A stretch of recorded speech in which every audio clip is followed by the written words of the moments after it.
Most people think critical thinking means being skeptical of everything. But that's not what it means. Critical thinking means understanding how an argument is constructed before deciding whether it deserves belief. It means separating emotion from logic.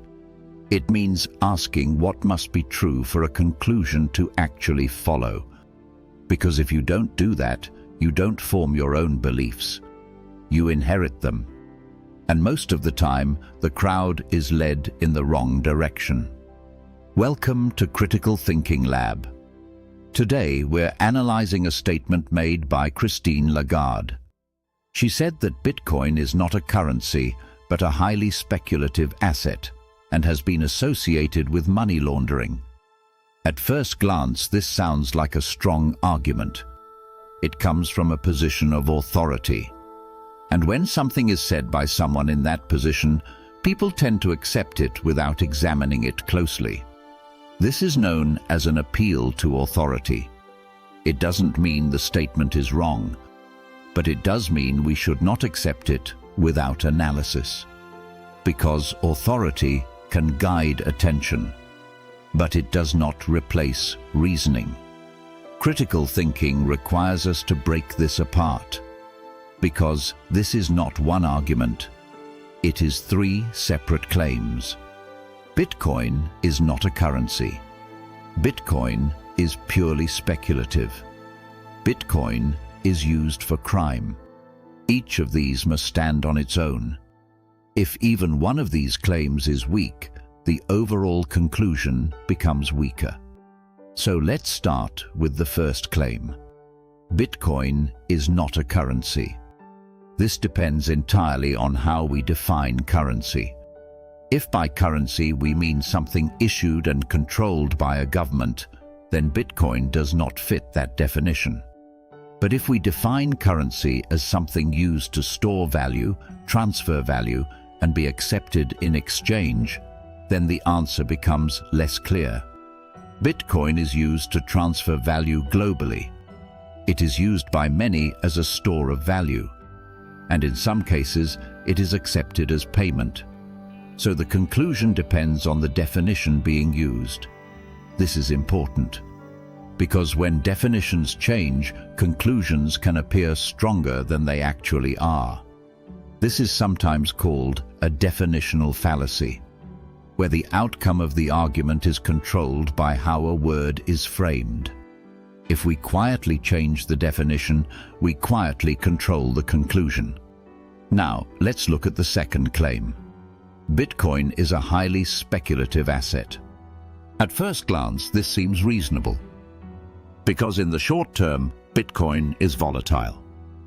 Its price can move significantly over days, weeks, or months. But this is where precision matters. In traditional finance, speculation is often defined by time horizon. If you invest in something with a short time frame, typically under 2 years, the outcome is largely driven by price movement rather than fundamentals. And that is considered speculation. But that definition applies to almost anything. Stocks can be speculative in the short term. Real estate can be speculative in the short term. Even entire markets can behave speculatively over short periods. So the question is not just whether Bitcoin is speculative. The better question is over what time frame. Because over longer time horizons, Bitcoin tells a different story. Over its existence, it has shown sustained long-term growth and has outperformed many traditional asset classes. So labeling it as purely speculative ignores that distinction. Volatility in the short term does not automatically define the nature of the asset in the long term. It simply reflects uncertainty and ongoing price discovery. So the claim is not entirely false, but it is incomplete. And when a claim is incomplete, the conclusion built on top of it becomes weaker. Now let's look at the third claim. Bitcoin is associated with money laundering. This is where emotional framing becomes powerful, because it connects Bitcoin to something people already distrust. But critical thinking requires us to slow that reaction down and ask more precise questions. Is Bitcoin used for illegal activity? In some cases, yes. But is it primarily used for illegal activity? That is a different question. Cash is used for illegal activity. Banks have been used for money laundering. The internet is used for illegal activity. But we do not conclude that those systems are invalid. This is known as guilt by association, where something is judged based on a negative connection rather than its overall function. Another bias at play is availability bias. If people repeatedly hear about crime involving Bitcoin, it starts to feel like that is its primary use, even if the actual data shows otherwise. Repetition creates perception. Perception is not always reality. So what we have here is a combination of truth, assumption, and emotional framing. Each statement may contain elements of truth, but the conclusion being implied is stronger than what the logic actually supports. Now, let's step back. If the concern is about legitimacy, safety, and responsible participation, then the next question becomes practical. How do people interact with Bitcoin in a way that reduces risk? Because believing something has value is one thing. Acting on it is another. And that's where critical thinking continues, not just in what you believe, but in how you act and the tools you choose to use. When it comes to buying Bitcoin or Ethereum, the platform you use matters more than most people think. Exchanges are tools, and the quality of the tool affects your experience, your costs, and even your confidence. A confusing tool creates hesitation. A clear tool creates confidence. Personally, I've been using Kraken for about a decade. It's one of the larger, more established exchanges, and over time I've found both the web platform and the app to be clean, intuitive, and easy to navigate. That matters when you're dealing with real money and real responsibility. Mistakes often happen when systems are unclear. Clarity reduces those mistakes. I also appreciate that Kraken's fee structure has historically been more competitive than some other platforms I've used, especially if you're focused primarily on Bitcoin and Ethereum rather than chasing every new asset.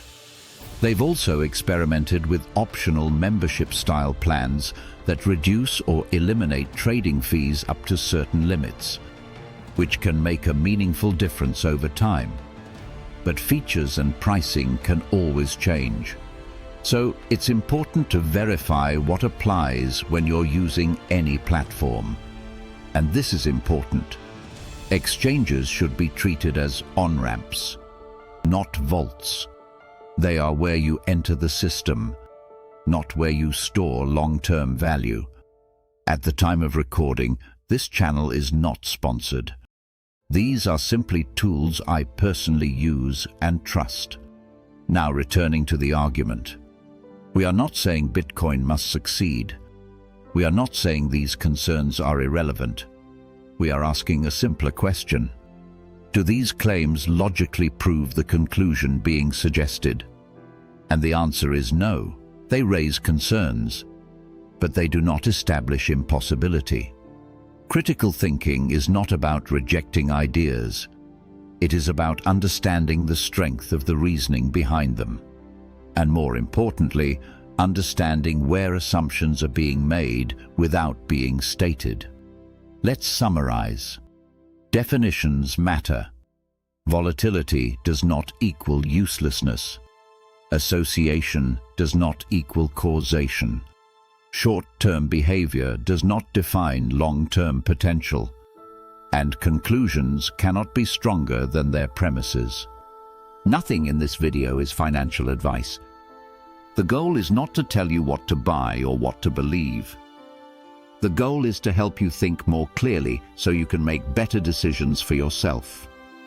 Always do your own research and verify information independently before making any financial decisions. The mission of Thinking Lab is simple. We don't tell people what to think. We show people how to think. We teach tools that help you spot flawed reasoning, question assumptions, and analyze claims clearly. Whether the topic is Bitcoin or everyday life. If this video helped you think more clearly, like the video and subscribe. We post weekly as we apply real critical thinking to Bitcoin and many other areas where people are often led in the wrong direction. Think clearly, and we'll see you in the next lab.